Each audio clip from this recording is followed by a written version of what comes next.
पहली बड़ी खबर आगरा से, जहां पारस अस्पताल ऑक्सीजन मामले में एबीपी गंगा की खबर का बड़ा असर देखने को मिला है। पारस अस्पताल को सील कर दिया गया है। दूसरी बड़ी खबर, सपा अध्यक्ष अखिलेश यादव के कोरोना वैक्सीन लगवाने के ऐलान की, जिस पर एक बार फिर सपा और भाजपा में बयानबाजी शुरू हो गई है। इससे पहले कल मुलायम सिंह यादव ने कोरोना वैक्सीन की पहली डोज ली थी। तीसरी बड़ी खबर, नाइट कर्फ्यू के साथ पूरे उत्तर प्रदेश के अनलॉक होने की, जिसके बाद कई जगहों से कोरोना गाइडलाइंस की धज्जियां उड़ाए जाने का मामला सामने आया है। चौथी बड़ी तस्वीर कुशीनगर की, जहां लव जिहाद का मामला सामने आया है, जहां एक शख्स ने सोनू शुक्ला नाम रखकर पहले एक युवती को प्रेम जाल में फंसाया, फिर उसे नशीली दवा देकर दुष्कर्म करते हुए वीडियो और फोटो शूट कर लिया।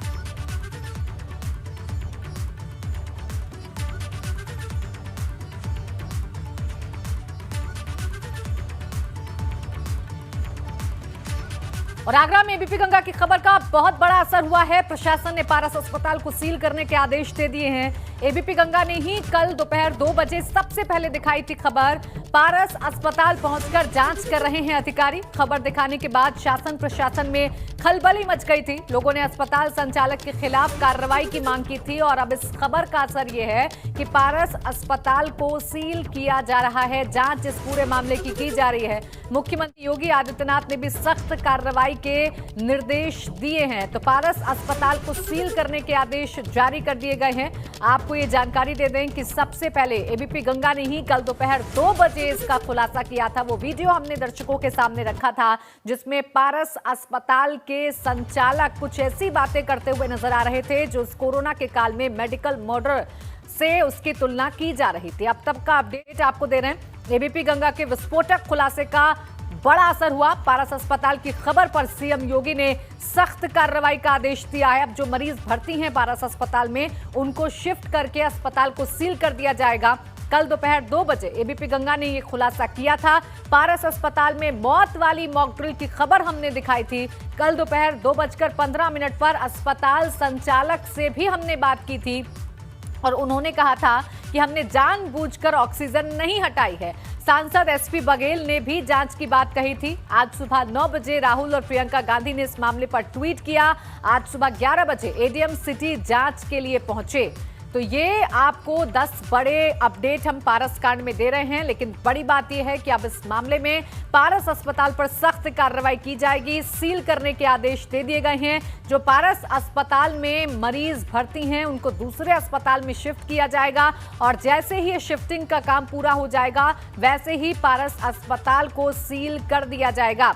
आपको बता दें, एक वीडियो वायरल हुआ था और उस वीडियो में पारस अस्पताल के संचालक एक जानलेवा मॉक ड्रिल की बात कर रहे थे। 5 मिनट की जानलेवा मॉक ड्रिल की बात कही गई थी। हालांकि एबीपी गंगा पर ही उन्होंने सफाई भी पेश की थी और कहा था कि हमने जानबूझकर ऑक्सीजन नहीं हटाई थी। लेकिन एबीपी गंगा के विस्फोटक खुलासे के बाद शासन प्रशासन में हड़कंप मच गया और अब कार्रवाई इस पूरे मामले में की जा रही है। खुद मुख्यमंत्री योगी आदित्यनाथ के संज्ञान में ये मामला आ चुका है और उन्होंने भी सख्त कार्रवाई के निर्देश दिए हैं।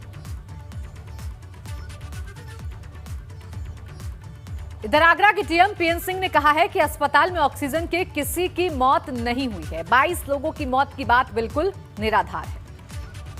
के पास 20 सिलेंडर होता है जो हमेशा रिजर्व में रखा जाता है। यह महत्वपूर्ण इसलिए है कि इनको कम से कम 3 से 4 घंटे का बैकअप जरूरी होता है। इसके क्रम में इन तीनों दिनों में इनके पास जो बैकअप सिलेंडर था मिनिमम या 16 फिल हुआ था। यह दर्शाता है कि इनके पास ऑक्सीजन की किल्लत नहीं थी, ऑक्सीजन पर्याप्त मात्रा में थी, नंबर 1। दूसरा जो आया कि साहब 22 जो व्यक्ति की मौत की बात है, 22 व्यक्ति की मौत की बात बिल्कुल निराधार है, असत्य है। ऑक्सीजन की कमी के कारण इस हॉस्पिटल में मृत्यु नहीं हुई है।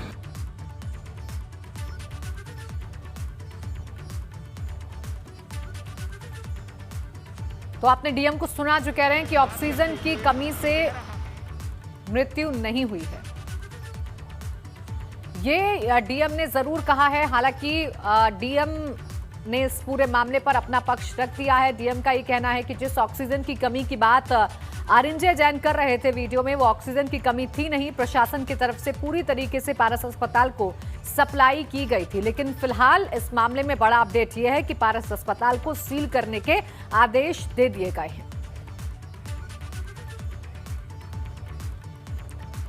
वहीं पारस अस्पताल का एक वीडियो अब तेजी के साथ वायरल हो रहा है। इस वीडियो में पारस अस्पताल के कर्मचारी अपना बचाव करते दिख रहे हैं। पारस अस्पताल में कांग्रेस कार्यकर्ताओं और पीड़ितों से पारस अस्पताल के कर्मचारियों की झड़प हुई थी और इस दौरान पुलिस ने कर्मचारियों का बचाव किया। तस्वीरों में आप देख सकते हैं कि कैसे कांग्रेस कार्यकर्ता और पीड़ितों ने पारस अस्पताल के कर्मचारियों पर हमला बोल दिया था, जिसके बाद पुलिस ने पारस अस्पताल के कर्मचारियों को बचाया।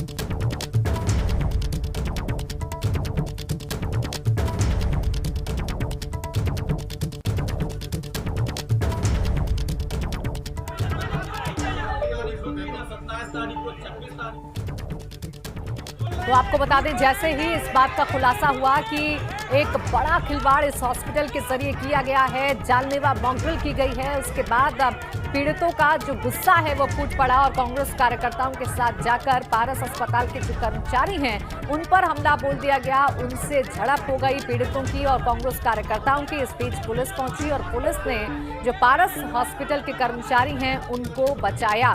तो देखिए, जाहिर सी बात है, जिस तरीके का वीडियो वायरल हुआ उसके बाद जन आक्रोश पैदा होना लाजमी। और हम सीधा रुख करेंगे नितिन उपाध्याय का। मेरे सहयोगी आगरा से हमारे साथ जुड़ गए हैं। नितिन, देखिए, एक तरफ कार्रवाई की जा रही है, शासन प्रशासन में हड़कंप मचा हुआ है और इस हॉस्पिटल को सील करने की बात है, तो वहीं दूसरी तरफ अब लोगों का भी गुस्सा है जो सामने आ रहा है। देखिए, बिल्कुल लोगों का गुस्सा सामने आ रहा है और यही वजह है कि जैसे ही एबीपी गंगा इस खबर को कल से ही प्रमुखता से दिखा रहा है और आज कई सारे ऐसे तीमारदार हैं जिनके परिजन 26 अप्रैल को जिन्होंने अपने परिजनों को खोया है या उससे पहले पारस हॉस्पिटल में मौत हुई है। तो कुल मिला के आज बड़ी खबर यह है कि हॉस्पिटल को जब सील करने का जिस समय आदेश हुआ है उसी समय कई सारे जो हॉस्पिटल के जो स्टाफ हैं, जो अरिंजय जैन के जो गुर्गे हैं, वो कहीं ना कहीं बहुत ज़्यादा उत्तेजित नज़र आ रहे थे, बहुत ज़्यादा हमलावर नज़र आ रहे थे। अगर वहाँ पुलिस नहीं होती तो कांग्रेसियों से और पीड़ितों को वो हमला बोल देते ज़बरदस्त तरीके से। तो कुल मिला के उसका उस समय चूँकि अंदर एसएसपी आगरा और डीएम आगरा उस समय पारस हॉस्पिटल के अंदर इंटेरोगेशन कर रहे थे, उसी समय एसपी सिटी ने फिर मोर्चा संभाला है, तमाम जो पुलिसकर्मी बीच बचाव करते हैं। तो अब आप समझ सकते हैं कि किस तरीके से अपने बचाव के लिए पारस हॉस्पिटल हर हथकंडे अपना रहा है। एबीपी गंगा ने पूरी तरह से एक्सपोज कर दिया है। कोविड 1 हो या कोविड 2 में जिस तरीके से मौत का तांडव इस अस्पताल में मचा है, जिस तरीके से कहा जाए मेडिकल नेग्लिजेंसी जिस तरह से देखने को मिली है और खुद वो वीडियो में स्वीकारोक्ति कर रहा है, तो उससे समझा जा सकता है कि ये बहुत बड़ा कहा जाए एक लापरवाही का मसला है और ऐसे में इस पूरे मामले में उच्च स्तरीय जांच की जरूरत है। हालांकि जो मजिस्ट्रियल इंक्वायरी की है, जिलाधिकारी पीएन सिंह खुद अस्पताल पहुंचते हैं और उसके बाद अब पारस अस्पताल को सील कर दिया गया है। एबीपी गंगा ने ही सबसे पहले ये खबर दिखाई थी कि किस तरीके से 26 अप्रैल को जब पूरे उत्तर प्रदेश में ऑक्सीजन क्राइसिस थी तो उस समय किस तरह से अरिंजय जैन ये स्वीकार कर रहा है कि हमने 5 मिनट के लिए ऑक्सीजन रोक दी थी और 22 मरीज उस समय 5 मिनट के भीतर नीले पड़ गए थे। तो आप समझ सकते हैं किस तरीके से कोविड के मरीज जिनकी सांसों की एक डोर के लिए जिन्हें संघर्ष करना पड़ रहा है, उनके साथ किस हद तक की लापरवाही बरती गई है।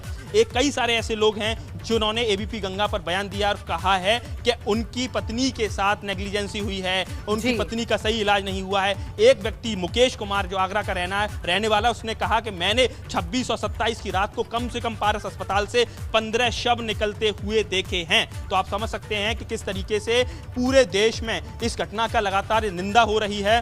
जो बयान हॉस्पिटल के संचालक ने दिया है, उस बयान के बाद प्रियंका गांधी ने ट्वीट किया है, राहुल गांधी ने ट्वीट करके इस पूरे मामले में कहीं ना कहीं सरकार को भी घेरा है। और अब देखिए, डीएम पीएन सिंह का यह बयान बड़ा महत्वपूर्ण है। डीएम ने कहा है कि हमने जांच की, 25 तारीख को 149 सिलेंडर की सप्लाई हुई है, 26 तारीख को 121 सिलेंडर की सप्लाई हुई है और 27 तारीख को 119 सिलेंडर की सप्लाई हुई है। इसके साथ ही पारस हॉस्पिटल में 20 सिलेंडर रिजर्व में रहते हैं। ऐसे में जो डीएम का ये कहना है कि जो वीडियो में ये कह रहा है कि मुख्यमंत्री भी ऑक्सीजन नहीं दिलवा सकते, ऐसी बात नहीं है, इनको प्रॉपर ऑक्सीजन की सप्लाई दी गई है। तो कुल मिला के हो सकता है कि जिलाधिकारी और सरकार अपना बचाव करने के लिए बयान दे रही है। सच्चाई को बहुत ज़्यादा गहनता से जांचने परखने की ज़रूरत है। इस मामले में हॉस्पिटल को सील कर दिया गया है।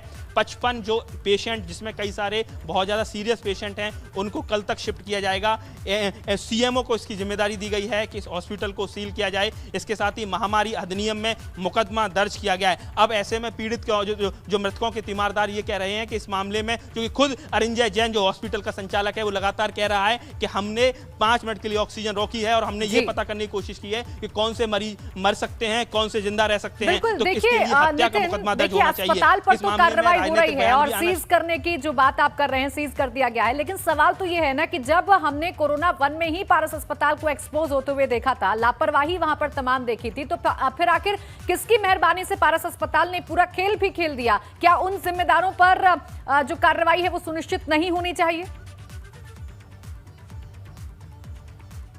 देखिए, बिल्कुल इस पूरे मामले में जिलाधिकारी पीएन सिंह पारस अस्पताल पर बहुत ज्यादा कहा जाए मेहरबान रहे हैं और जब ये सवाल पीएन सिंह से किया गया तो वो कैमरा छोड़कर भागते हुए दिखाई दे रहे हैं। तो आप समझ सकते हैं कि वो कैमरा फेस करने को तैयार नहीं है। उन्होंने केवल अपनी जितनी कार्रवाई, क्या क्या कार्रवाई हुई है, ऑक्सीजन का उस दिन क्या लेवल था, ये सारी बातें उन्होंने मीडिया के सामने रखी और उसके बाद जैसे ही उनसे तीखे सवाल होना शुरू किए गए, जैसे ही उनसे बिल्कुल उनकी जिम्मेदारी और उनकी कहीं ना कहीं इस अस्पताल पर जो कृपा की बात जैसे ही सवाल किया गया, वैसे ही वो वहां से हट लिए। तो आप समझ सकते हैं कि कुल मिला के पारस अस्पताल पर जिलाधिकारी पीएन सिंह की कितनी जबरदस्त तरीके से मेहरबानी रही है।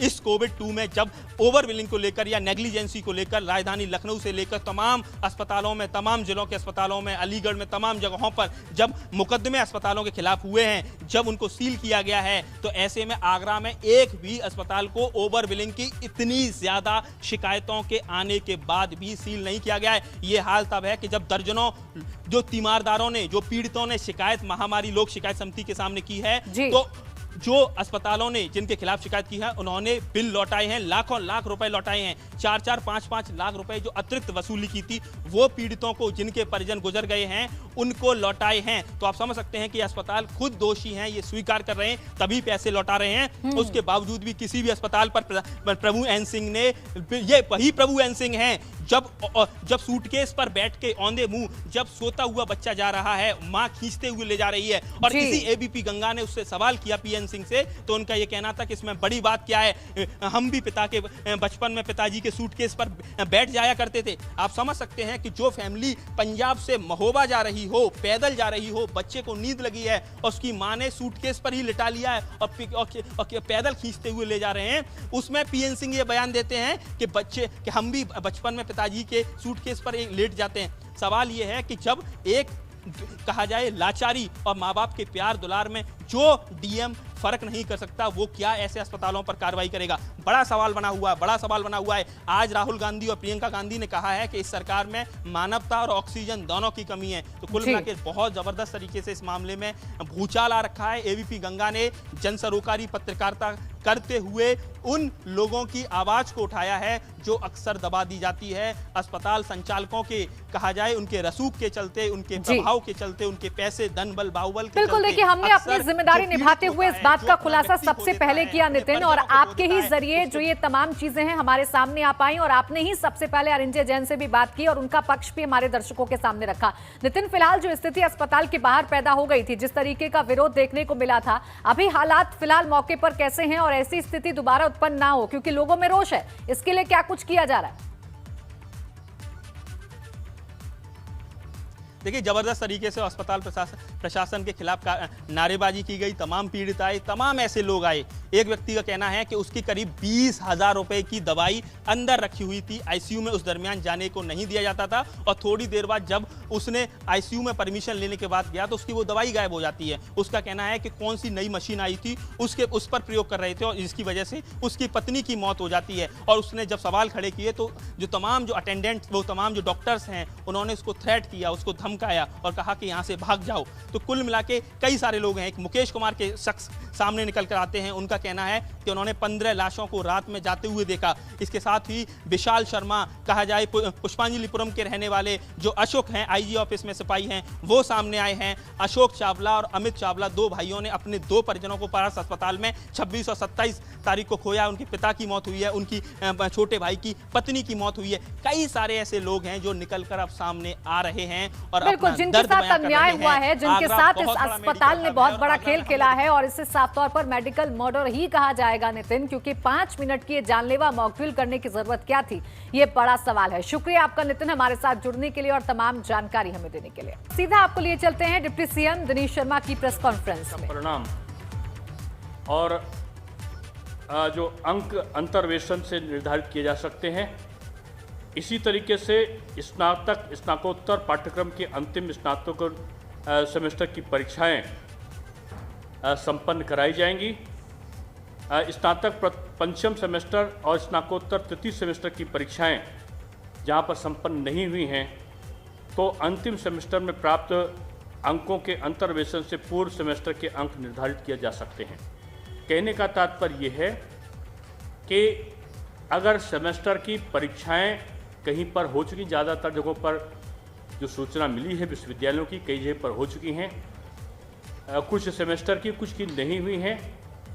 अगर प्रथम की हो गई है तो उसके अंक द्वितीय में सम्मिलित कर लिए जाएंगे और द्वितीय को प्रमोशन दे दिया जाएगा, और प्रथम का जो रिजल्ट है वो उसकी ली गई परीक्षा के अंकों के आधार पर निकलेगा। जहां पर परीक्षाएं नहीं हुई थी और पिछले अंक भी प्राप्त नहीं हैं, वहां पर परीक्षा को कराने का निर्णय लिया गया है।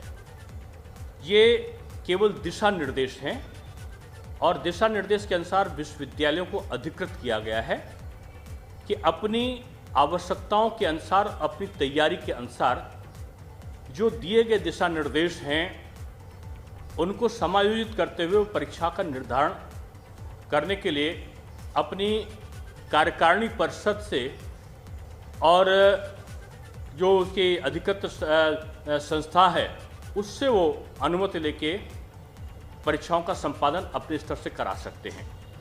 वार्षिक जो परीक्षा पद्धति है उसके संदर्भ में जो दृष्टिकोण रखा गया है कि प्रथम वर्ष की परीक्षाएं जहां संपन्न हो गई हैं वहां उसके अनुसार रिजल्ट निकाल दिया जाएगा और द्वितीय वर्ष को प्रथम वर्ष के आधार पर नंबर दे दिए जाएंगे, स्नातक में भी और स्नातकोत्तर में भी। लेकिन अगर स्नातक का जो प्रथम वर्ष का मान्य परीक्षा नहीं हुई है तो स्नातक को हम प्रमोशन दे देंगे और द्वितीय वर्ष की परीक्षा को भी हम संपादित करेंगे। स्नातक और स्नातकोत्तर तृतीय वर्ष की परीक्षाओं को लेने का निर्णय लिया गया है। तो इन परीक्षाओं को लेने का जो निर्णय लिया गया है, जो जहां पर परीक्षाएं नहीं हुई थीं या जहां पिछले अंक हमको नहीं मिल रहे हैं, जहां मिड टर्म नहीं है, जहां असाइनमेंट्स का हमको जरिया नहीं मिला है, वहां हम परीक्षा कराएंगे। जहां पर हमको पिछला रिकॉर्ड मिल रहा है वहां हम प्रमोशन देने की कार्रवाई कर रहे हैं। हमने जो यहाँ पर प्रायोगिक परीक्षाएं हैं उनको हम संपादित नहीं कर रहे हैं। उनके जो अंक और लिखित परीक्षा में हम जो अंक आएंगे उसके आधार पर प्रायोगिक परीक्षा के अंकों का निर्धारण होगा।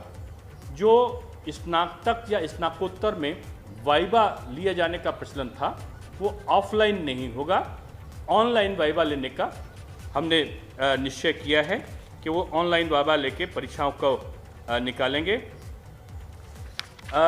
इसके लिए कुलपति और कार्य परिषद को अधिकृत किया गया है कि प्रश्न पत्रों का स्वरूप क्या हो, परीक्षा का स्वरूप क्या हो, बहुविकल्पी हो या OMR पर आधारित हो अथवा विस्तृत उत्तरीय प्रश्न पत्र, ये विश्वविद्यालय को अपनी तैयारी के अनुरूप विचारणीय होंगे। यदि किसी विश्वविद्यालय द्वारा किसी पाठ्यक्रम विशेष की परीक्षा ऑनलाइन कराना संभव होगा तो वो स्वतंत्र होगा, उस विश्वविद्यालय को हम अधिकृत करते हुए ऑनलाइन भी करा सकता है अगर चाहे तो। जो अभी तक ये अपेक्षा हमने करी है कि कोविड-19 के जो गति है, जो अभी द्वितीय लहर में नुकसान पहुंचा है उसको देखते हुए सावधानी बरतनी है, गाइडलाइन का पालन करना है। परीक्षाएं कहीं भी 3 घंटे की नहीं होंगी। प्रयत्न ये होगा कि 1 घंटे में परीक्षा समाप्त करें। अगर किसी परीक्षाओं को 1 घंटे में संपादित करना किसी विश्वविद्यालय के लिए संभव नहीं हो पा रहा है तो अधिकतम समय 1.5 घंटे तक हो सकता है। और कोशिश ये हो कि यदि प्रश्न पत्रों को आपस में मिलाकर हम उनको छोटा कर सकते हैं या बहुविकल्पी प्रश्न पत्रों के आधार पर हम उनको पूछ सकते हैं तो उसके आधार पर हमें प्रश्न पत्रों को तैयार करने की छूट होगी विश्वविद्यालयों को। और सब में जो बचाव का प्रोटोकॉल है, डिस्टेंसिंग का पालन है, ये सुनिश्चित करेंगे। केंद्रों की संख्या को बढ़ाया जाएगा, खिड़की रोशनदान को खोल के परीक्षा कराई जाए, यानी सामान्य जो सामान्य जो गाइडलाइन है जो कोविड-19 की, उसका अक्षरशः अनुपालन करने की व्यवस्था रखी गई है।